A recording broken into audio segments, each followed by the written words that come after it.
साम्राज्य सामान्यांचा असामान्य आवाज।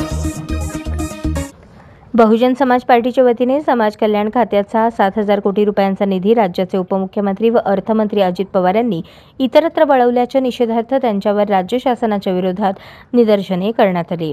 यावेळी जातीवादी अजित पवारांचा धिक्कार असो, मुख्यमंत्री देवेंद्र फडणवीसांचा निषेध असो, उपमुख्यमंत्री एकनाथ शिंदे यांचा निषेध असो, अजित पवारांचा निषेध असो, राज्य सरकारचा निषेध असो अशा घोषणांनी कार्यकर्त्यांनी परिसर दणाणून सोडला व समाज कल्याणचा 7,000 कोटी रुपयांचा निधी समाज कल्याण खात्याकडे राज्य सरकारने परत करावा, तसे न केल्यास बहुजन समाज पार्टी तीव्र आंदोलन करेल असा इशारा देण्यात आला।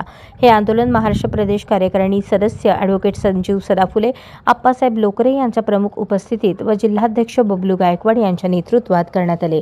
यावेळी सोलापूर शहराध्यक्ष देवा उघडे, जिल्हा प्रभारी भालचंद्र कांबळे, जिल्हा महासचिव दीपक ताकतोडे, जिल्हा कार्यालय सचिव शीलवंत काळे, शहर युवक अध्यक्ष अमर साळवे, सुहास सुरवसे, श्रीकृष्ण प्रक्षाळे, ॲडव्होकेट महादेव निकम, नितीन गायकवाड, आकाश इंगळे, प्रवीण कांबळे, महेंद्र कांबळे, संजय गायकवाड, इंद्रजित वाघमारे, रोहन बनसोडे, मिनाज शेख, प्रतीक बुवा लोकरे, अविनाश निकंबे, आतिश वाघमारे, सचिन तुळसे व बहुसंख्येने कार्यकर्ते उपस्थित होते।